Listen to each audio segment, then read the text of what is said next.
there is some interesting connection between our mind, body, and what we feel.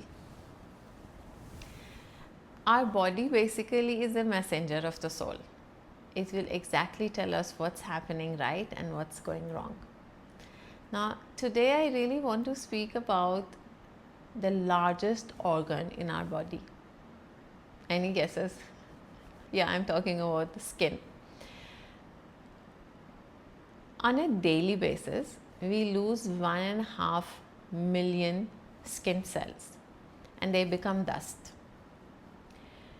And then the skin regenerates itself. As we know, skin has 3 layers. But metaphysically, what does the skin denote, and what does skin issues really tell us about a person's mind or emotional health?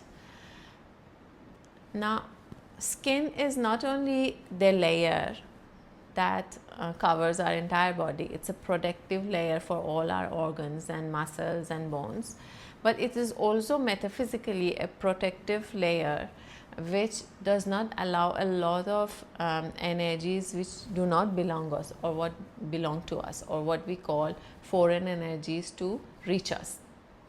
It is also the most, I would say, it is the largest sexual organ of us. The touch is the most intense, at the same time sensual part of our sexuality. It is a sensation that can actually make you really detest someone. Someone's touch can make you detest that person, and someone's touch can make you actually want to melt in their arms, right? So skin also tells us that this is our limitation with our outer world or our inner world, because we have to remain within the skin, right? We cannot really expand physically out of the skin. So metaphysically, skin has a lot of messages that it can give us. Let's say oily skin usually tells us about a person who feels he or she has been trapped in a situation or a relationship, wants to escape but doesn't have any outlet.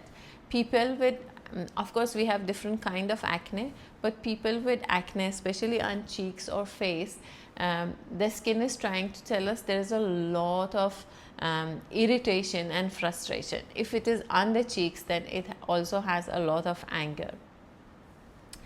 The type of acne which is as a result of oily skin, and it is usually the infectious ones, the painful ones, they tell us about the person feeling that there has been an attack on my integrity, on my authenticity, and I still have to tolerate it and I don't have a way out. Dandruff in the scalp, or sometimes the dryness that looks like flaky and dandruffy on the skin itself, is trying to tell us that the person has fear of separation anxiety. So our skin is not only what gives us the confidence and also a sense of who we are. Our self-image really depends on our skin to some extent. And it gives us a sense of confidence if the skin looks good, right? But it also gives us a sense of how healthy the person is, how healthy we are. It protects us from a lot of things.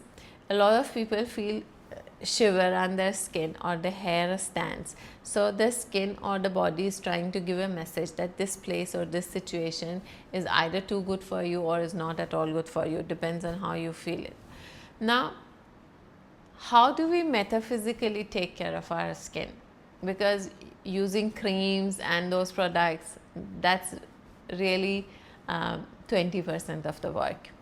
But if you don't heal the psyche, if you don't change the way you look at life or the way you feel about yourself, if you don't change the way your environment has treated you, or you have allowed the environment to treat you, your skin will initially the skin, because that's our first contact with the outer world, and then other organs and other body parts will try to tell us something. Let's say someone with a tennis elbow will tell me that he fears or he has been vulnerable in a situation beyond his or her control or tolerance level or threshold, right? Let's say a knee pain or any skin issue at the level of the knee will tell us about how rigid a person can be or how egoistic a person can be, and so on and so forth. So people who are suffering from skin issues, it is good to use products that are really nice, but it is also important to understand what is really bothering you, what is it at the mental level, emotional level that needs to change, so that you can improve your self-image and you can improve how the world sees you, because your skin is how the world sees you, right? 80% of how the world sees you physically is determined almost by your skin. So usually the conflict with the environment, within the self and with the relationship shows on our skin. And if you have the issue with the skin, it is important you reflect and understand which one of these issues you are facing, and then try and resolve them so that you can enjoy a better, healthier skin and be